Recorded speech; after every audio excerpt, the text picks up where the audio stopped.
சந்திரபாபு வந்து திடீர்னு ஒரு நாள் வந்தார், சைக்கிள் ரிக்ஷா. சைக்கிள் ரிக்ஷாவில் இறங்கினார். வந்து கவிஞர் மருந்து வேணும். அப்போ அவனை அப்படியே அதை பாரு அப்படின்னாரு. பீரோவுக்குள்ளேருந்து ஒரு மருந்து அப்படின்ட்டு போயிட்டார். வேறு ஒன்றுமே கேட்கல. ஆனால் வாங்கிட்டு போயிட்டார். இதே நான் சந்திரபாபுவை பார்த்தது. ராதாண்ணன் ஒரு 2-3 தடவை ராதாண்ணன் ட்ராமாவுக்கு போகிறதுக்கு எம்ஆர் ராதா. நான் சத்தியமாக நம்பலை இவர் எம்ஆர் ராதான்ட்டு.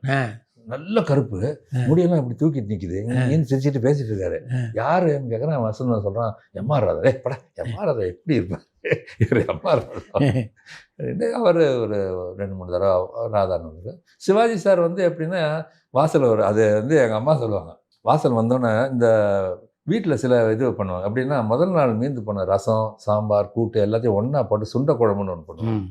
செம்மையாக இருக்கும் அது. இவர் வந்து ஒரு நாள் அவர் பண்ணிகிட்டு இருக்காங்க வீட்டில், வந்துட்டார். கதவை திறந்துட்டு உள்ள சுண்டைக்குழம்பு பாரதி எனக்கு சுண்டைக்குழம்பு கொண்டு வா அப்படின்னு சொல்லிட்டு அப்பாவோட போடணும். அம்மா தட்டில் இட்லி வச்சு சுண்டைக்குழம்பு வச்சு கொண்டு போய் கொடுக்குறாங்க. அந்த அளவுக்கு அவருக்கு ஒரு உரிமை வீட்டில் வந்து அந்த வீட்டு இதுங்கிற மாதிரி. எம்ஜிஆர் வந்தது இல்லை. எம்ஜிஆர் வந்து வீட்டுக்கு வந்தது எனக்கு விவரம் தெரிஞ்சு அப்பா இறந்த போது தான். நாங்கள் போய் எம்ஜிஆரை பார்த்தோம் ஆஃபீஸில். எதுக்கோ வர சொல்லியிருந்தாருன்ட்டு போனோம். மத்தியான நேரம் இந்த மாதிரி நான் இப்போ நியூ காலேஜில் வந்து யூனியனில் இருக்கேன்.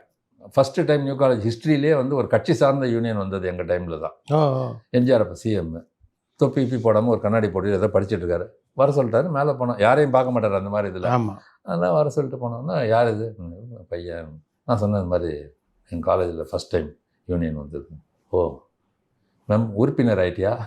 இல்லைன்னு ஒரு உறுப்பினர் அட்டையை கொண்டு வர சொல்லி கையெழுத்து போட்டு அப்படி ஆக்கினார். அதெல்லாம் வச்சுருந்துருக்கலாம்.